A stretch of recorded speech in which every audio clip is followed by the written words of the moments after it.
तो आज हम रिव्यू करेंगे मार्वल की एक और सीरीज़ का और उसका पहले सीज़न का सेकंड पार्ट मून नाइट। सच कहूँ तो ये काफ़ी बेहतरीन सीरीज़ है। मुझे ऐसा लगता है कि हाँ, ये आगे जाके मार्वल के सबसे एक स्टैंड अलोन एक ऐसी सीरीज़ बनने वाली है। इसको हर कोई एक रिमेंबर रखेगा ही रखेगा, क्योंकि इसका जो एक कंसेप्ट है कहीं न कहीं सबसे डिफरेंट है अभी तक। ऐसे कंसेप्ट हमने ना ही अभी तक मार्वल की मूवीज़ में और ना ही अभी तक हमने मार्वल की किसी सीरीज़ में देखा है। यहाँ तक कि हमने अभी तक डीसी की कोई भी जो सीरीज़ है उसमें जो ये वाला जो एंगल्स है, जो एक कंसेप्ट है, हमें अभी तक देखने को नहीं मिला है। यहाँ पे हमारा हीरो अपनी दो जो आइडेंटिटी है उसकी, एक मार्क वाली और दूसरी एक स्टीव वाली, इन दोनों को फाइंड आउट करता है कि किस तरीके से ये दोनों जो आइडेंटिटी है सिर्फ एक ही पर्सन के अंदर घुसी हुई है। और कहीं ना कहीं मुझे लगता है कि काफ़ी एक इंटरेस्टिंग है। जब हम इसे देखते हैं अपनी स्क्रीन पे तो काफ़ी अच्छा लगता है देखने में। स्टोरी में हमें आगे पता चलता है कि इन दोनों में से जो ये आइडेंटिटी है, इन दोनों की जो आइडेंटिटी है और जो एक इनका लिविंग का तरीका है, दोनों अलग अलग है।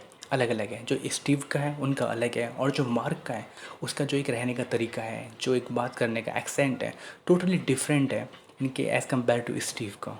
और मैं सच कहूँ तो जब आप इसे स्क्रीन पे देखते हो तो आपको काफ़ी बेटर फील होगा। इन दोनों की जो पर्सनैलिटी है, बात करने का तरीका है, और जब ये आपस में लड़ते हैं एक दूसरे की पर्सनैलिटी एक दूसरे के अंदर घुसने के लिए, या फिर जो एक अवेयरनेस है, कॉन्शियसनेस है बॉडी के लिए, सच कहूँ तो मज़ा आ जाता है देखने के लिए। लेकिन जो ये सीरीज़ है, इसमें हमें आगे जाके पता चलता है कि जो दोनों जो आइडेंटिटी है, ये कहीं न कहीं इन दोनों आइडेंटिटी को कंट्रोल कोई एक तीसरा कर रहा होता है। जैसे एक इजिप्शियन गॉड के नाम से खंसू करके कुछ एक ऐसा नाम दिया गया है। सच कहूँ तो एकदम बढ़िया था वो कंसेप्ट, जहाँ तक हमें अभी तक देखने को मिला है इस सीरीज़ में। सीरीज़ का पेस काफ़ी फास्ट है, यानी कि आप बिल्कुल भी बोर फील नहीं करते हो। यानी कि आप एक होता है ना एक एक्साइटमेंट में कि आगे क्या होगा, आगे क्या होगा, बस आप इसी में पूरी जो इसका सेकंड पार्ट है निकल जाता है। सच कहूँ तो इसका जो पहला पार्ट है उससे बेटर इसका सेकंड पार्ट है, क्योंकि इसमें हमें विलन भी दिखाया जाता है और जो इसे कंट्रोल कर रहा है वो भी दिखाया जाता है। अगर मैं इसकी संक्षेप में स्टोरी के बारे में बात करूँ तो स्टोरी इसकी यही है कि जो एक पर्सन हमारा स्टीव है, ये फाइंड आउट करता है कि इसकी जो एक दूसरी बॉडी है, जो पर्सनालिटी है, वो मार्क है। और मार्क ये सब कुछ काम कराता है, जैसे किसी की डेथ करना या फिर कहीं भी एक जेनोसाइड करना, किसी को मारना वगैरह, इस तरीके से काम करता है मार्क।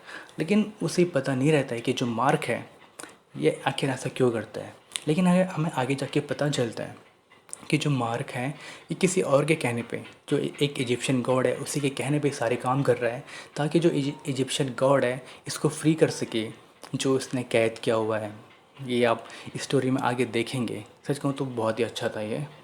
और सच कहूँ तो अगर मैं इसे कहना चाहूँ, बहुत ही इंटरेस्टिंग सब्जेक्ट है सच कहूँगा तो।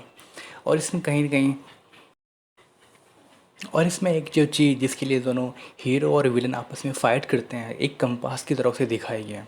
उसका मेन मकसद बस यही यही होता है कि कंपास के थ्रू वो इजिप्ट में एक गॉड को ढूंढ पाएँ, जिससे वो होने वाली डेथ है या फिर कोई भी एक तरीका है जिस तरीके से जो जो भी पनिशमेंट लायक होते हैं उनको मार सके उनके पहले ही।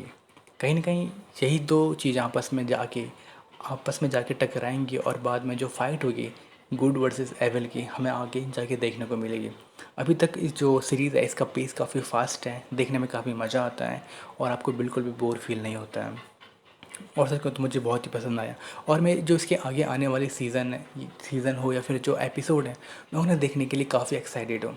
कहीं न कहीं मुझे लगता है कि यस, ये एक ऐसी सीरीज़ है जो मार्वल की अभी तक बनी हुई है, जिसको देखने के लिए मैं काफ़ी एक्साइटेड हूँ। आई मीन कि जो बाद में बनी हुई है, क्योंकि जो पहले की है वो अच्छी है, लेकिन जो बाद में बनी हुई है तो आगे देखना होगा कि हाँ, ये किस तरीके से इस सीरीज़ को आगे लेके जाते हैं। देखना क्या है, चल ही रहा है, अच्छा मज़ा आ रहा है और यही आना चाहिए। और इसका जो विलन है कहीं न कहीं मुझे वो भी काफ़ी अच्छा लगा।